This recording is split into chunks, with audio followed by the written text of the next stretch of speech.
السلام عليكم ورحمة الله وبركاته. تخيل تبقى قاعد بتسمع أغنية ومستمتع بيها جدا، وانت عارف ان في الوقت ده في جريمة صعبة جدا بتحصل جنبك.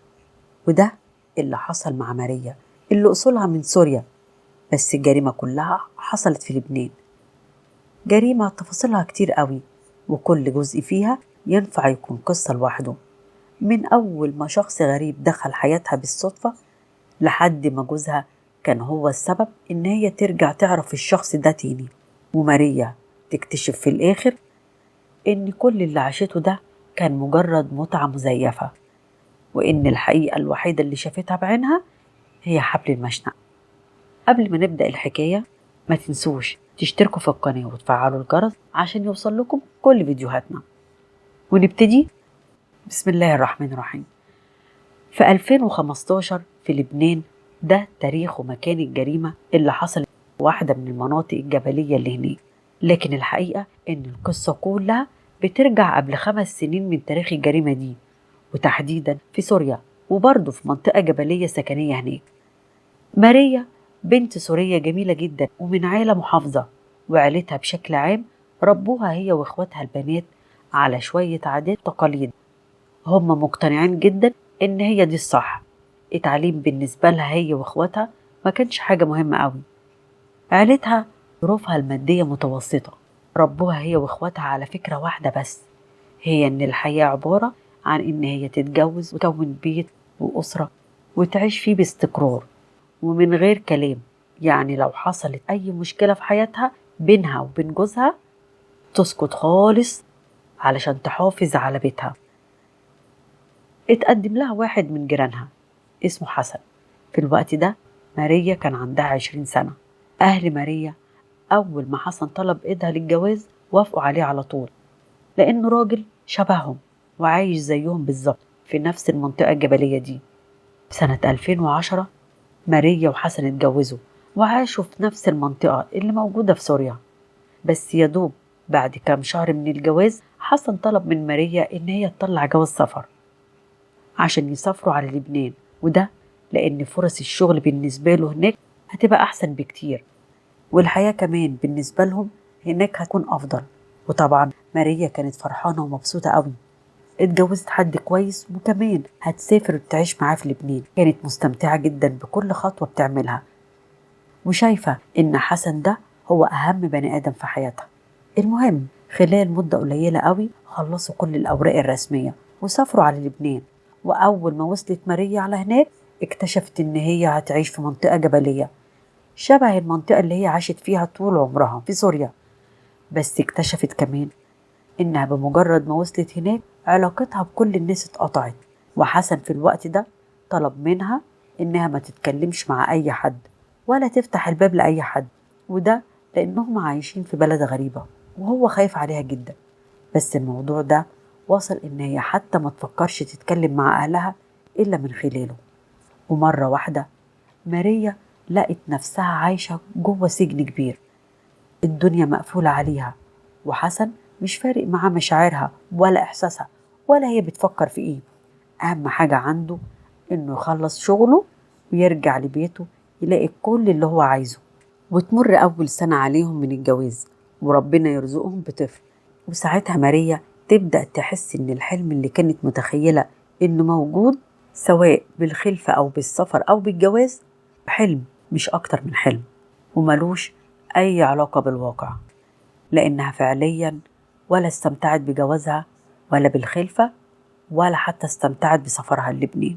الحياة مقفولة عليها تماما. بس هي اتربت من زمان إن هي تسكت وما تتكلمش خالص. وتمر سنة كمان على الجواز والحياة زي ما هي، بس طول الوقت ده ماريا ما فكرتش حتى تكلم أهلها وتقول لهم على اللي هي عايشاه، وده لأنها اتربت إنها ترضى بالوضع اللي هي فيه وإنها تقف جنب جوزها على أي وضع. وتمر سنة كمان وربنا يرزقهم بالمولود التاني. الحياة كانت ماشية ومستقرة بنفس الطريقة اللي حسن جوزها عايزها، وكده يبقى مر على جوازهم 3 سنين كاملين. الحياة زي ما هي، الدنيا مقفولة عليها وملهاش أي علاقة بحد إلا بحسن جوزها اللي كان شغال مزارع. طبيعة شغله بتخليه يخرج من الصبح بدري ويرجع على آخر اليوم. وطول الوقت ده ماريا قاعدة في البيت مع أولادها الاتنين اللي هم لسه أطفال لوحدهم. بس طبيعي أي واحدة زي ماريا وعاشت بالشكل ده أكيد هتبدأ تزهق من الحياة دي، تحديدا إن خلال المدة دي اللي هم 3 سنين بحالهم مفيش أي تواصل بيحصل مع أي حد. والغريبة كمان إن حتى أهلها اللي في سوريا ما فكروش يتواصلوا معاها، كانوا بيكلموا حسن كل فترة علشان يطمنوا عليها. وفي السنة الرابعة من الجواز ماريا طلبت من حسن إنها على الأقل تتعرف على واحدة ست كبيرة جارتها، ست كبيرة شكلها طيب قوي وكويسة جدا. الست دي ساكنة جنبهم على طول، وكانت ماريا طول الوقت ده لما بتقف بره البيت تشوف الست دي وتسلم عليها من بعيد، لكن الحقيقة مفيش أي علاقة مباشرة حصلت ما بينهم. حسن وافق إن مراته تتعرف على الست الكبيرة دي، على الأقل تونسها في وحدتها وتقعد تحكي معاها شوية وتضيع الوقت لحد ما هو يرجع البيت. ومن ساعة ما حسن جوزها وافق على العلاقة دي الزيارات بينها وبين الست الكبيرة دي بقت مستمرة.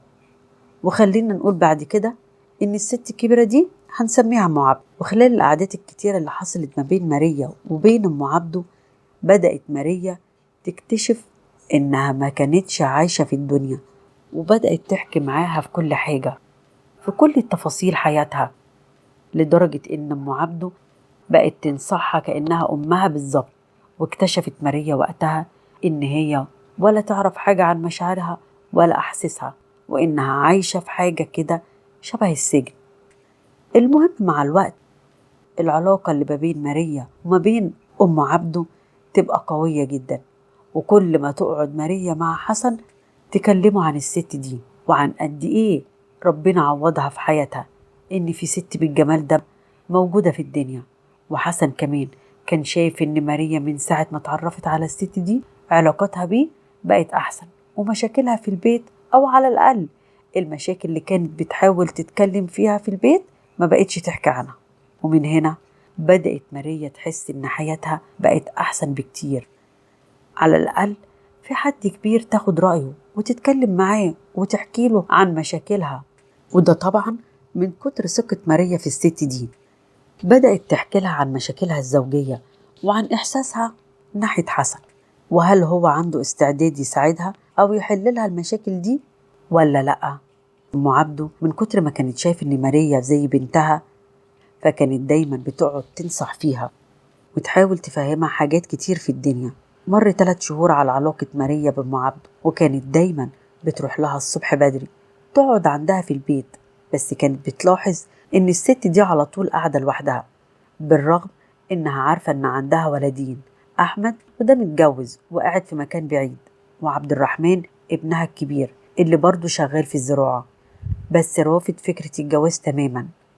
عبد الرحمن كان قريب جدا لوالدته، وكان دايما أول ما يرجع البيت يقعد معاها ويتكلموا في كل تفاصيل اليوم.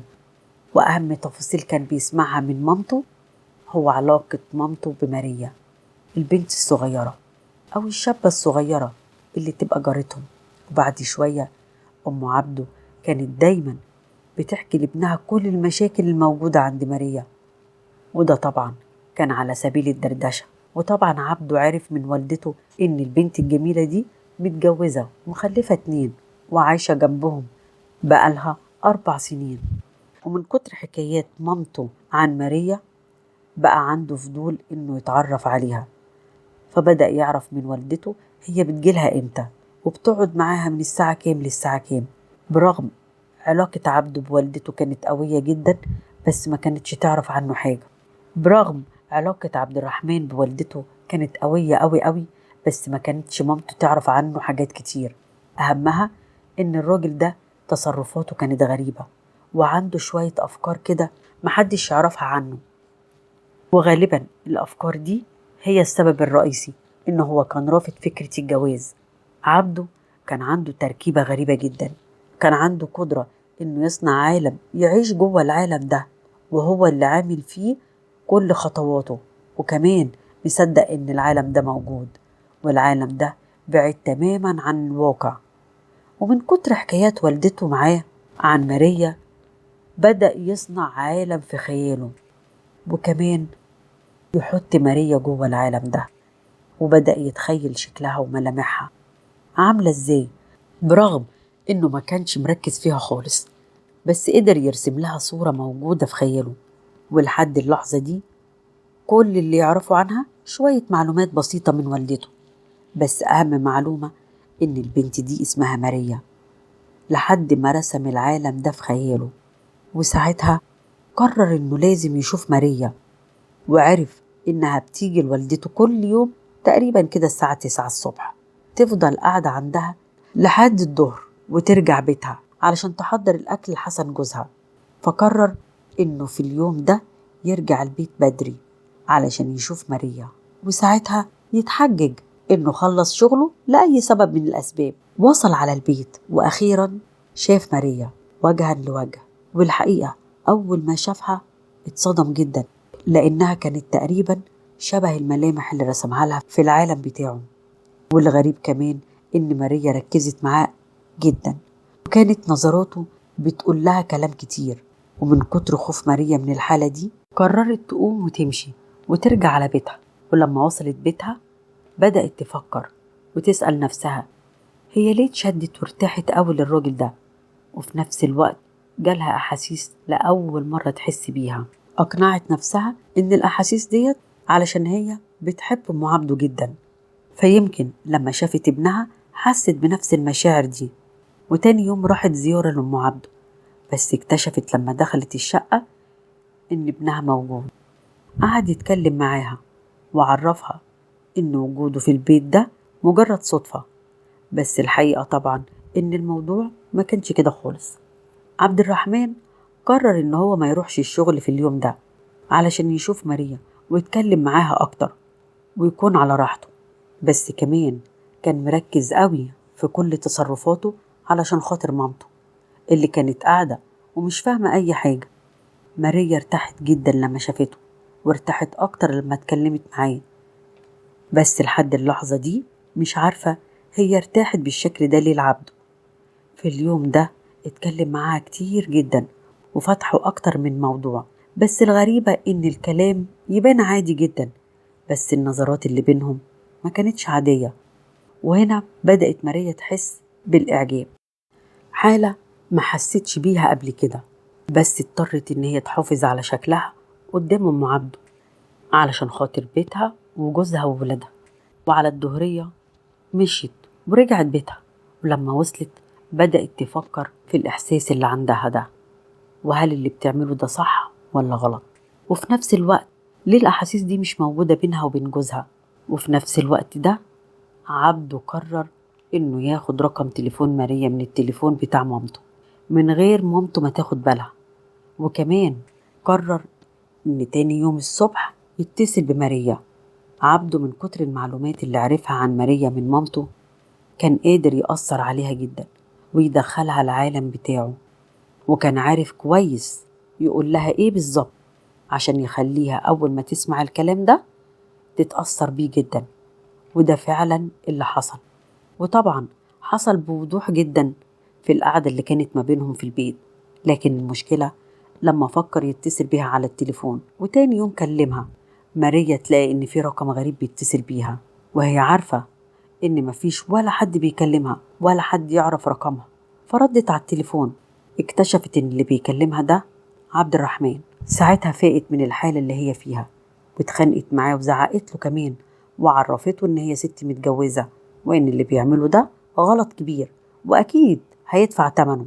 وعرفته كمان إن هي هتبلغ والدته باللي حصل وهتبلغ جوزها بكل حاجة.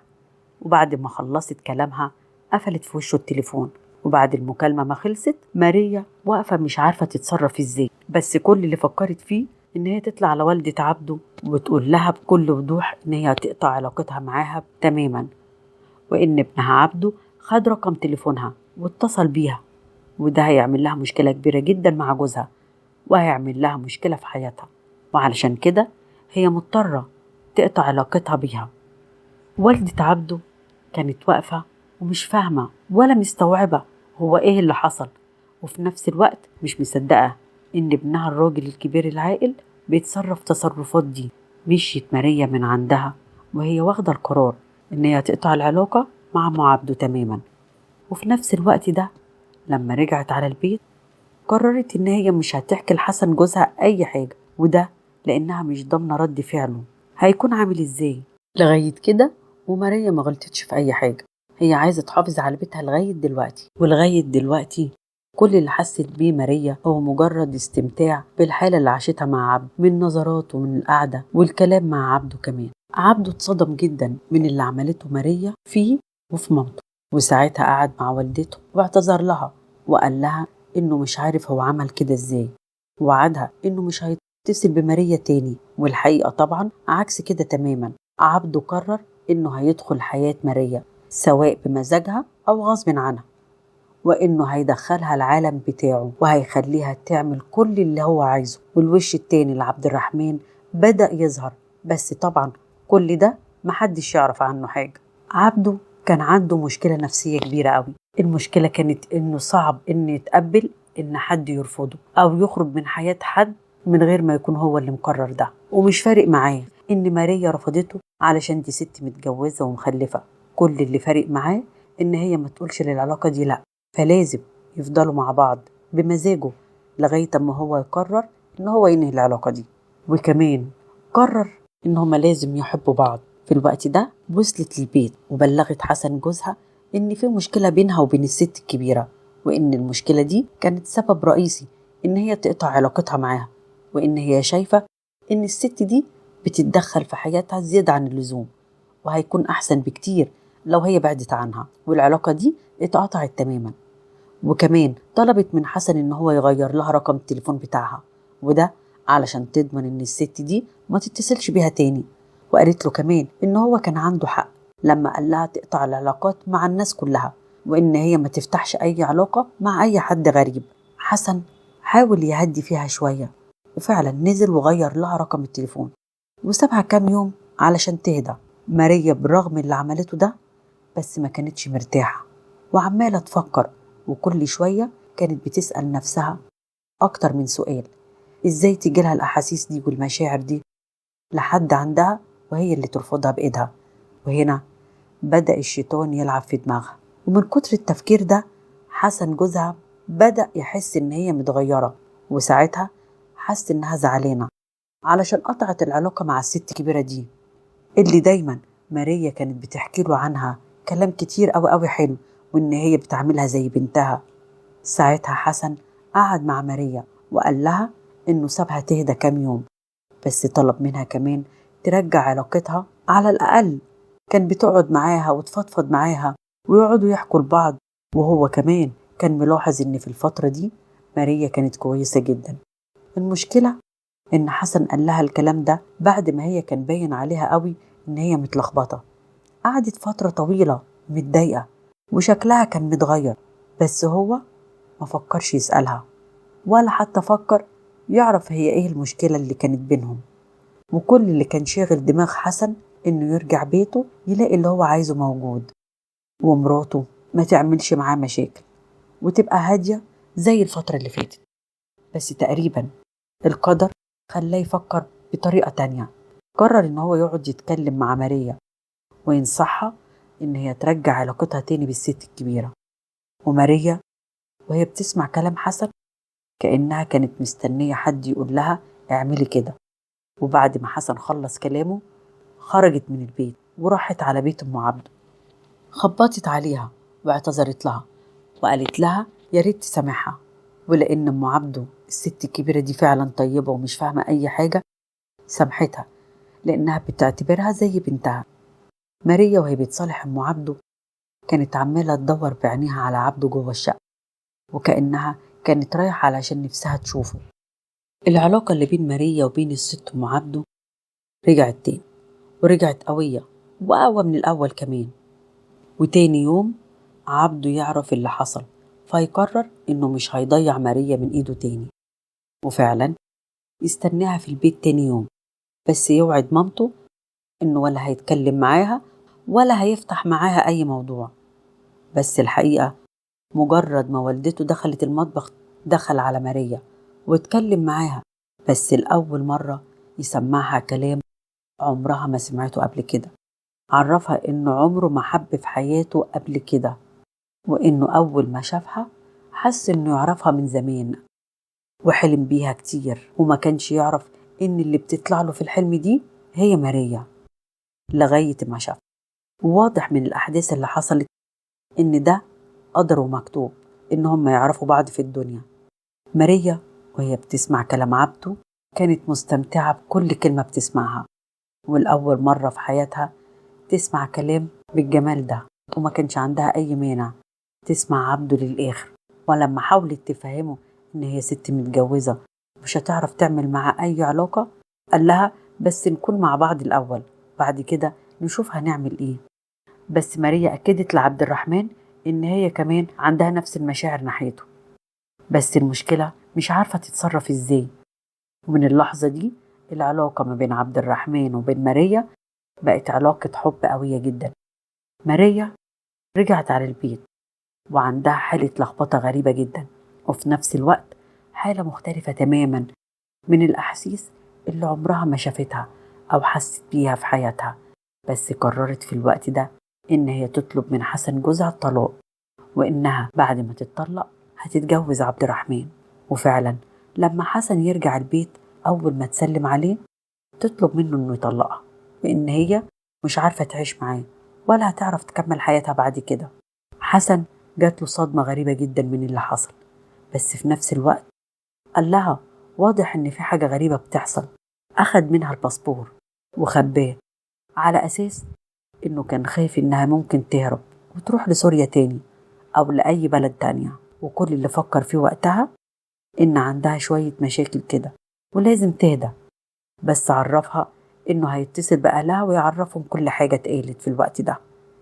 العلاقة اللي بين عبده وبين ماريا بقت قوية جدا، ومن كتر غيرة عبده عليها بدأ يطلب منها إن هي تمنع نفسها تماما عن جوزها حسن لو طلب منها أي حاجة. عبده كان عنده حب التملك، كان صعب جدا، وكمان كان بيغير على ماريا من حسن، وعرفها إنه بمجرد ما تتطلق من حسن هيتجوزها على طول. وفعلا العلاقة اللي ما بين عبده وبينها استمرت لمدة 7 شهور. وخلال ال7 شهور دي حسن جوزها بدأ يحس إن هي متغيرة وإن هي بتعمل حاجات مش طبيعية. وعبد الرحمن كان مبسوط جدا بالعلاقة دي، ومبسوط أكتر إنه مسيطر على ماريا. بس بعد ال7 شهور دول ماريا بدأت تحس كانت عايشة متعة مزيفة، وكانت عايشة في الضلمة وعايشة بطريقة غلط، وإن هي بالشكل ده بتهد بيتها وبتهد ولادها، وبتكتشف إن الحالة اللي هي كانت عايشة فيها دي مجرد حالة وعدت، حالة في الضلمة في السر، يعني بتعمل حاجة غلط. وأخيرا نقدر نقول إن ماريا فاقت وحست إن هي بتعمل حاجات عمرها ما كانت هتوافق عليها، فقررت إن هي توقف كل حاجة.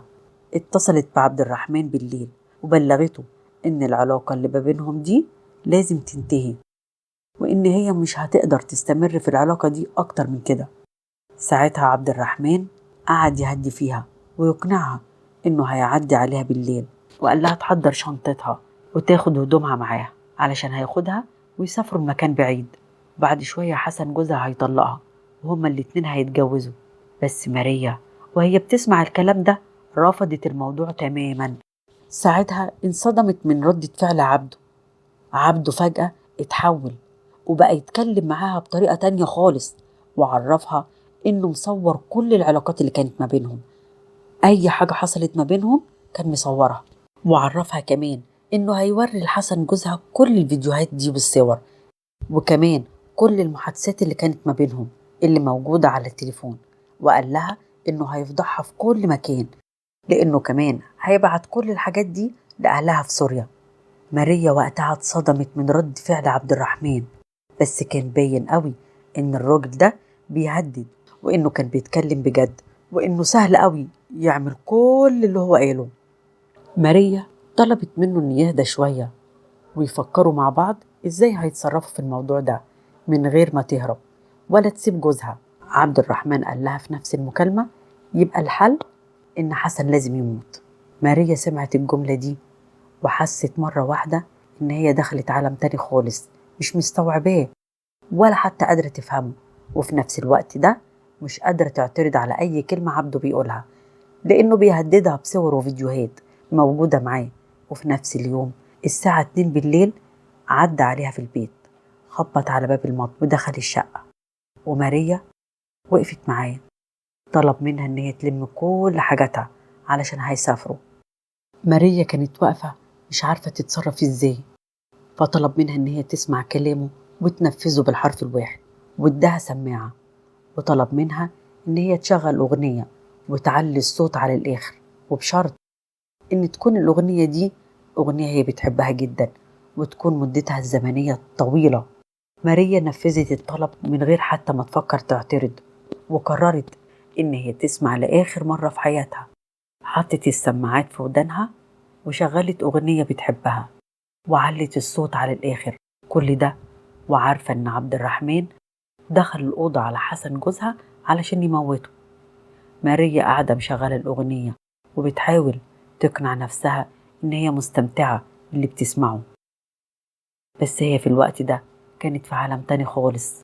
مرت 20 دقيقة بحالهم كأنهم كانوا سنة، وطول المدة دي كل ما الأغنية تخلص ماريا تعيدها تاني وتالت ورابع، لحد ما شافت عبده واقف قدامها وهدومه كلها دم.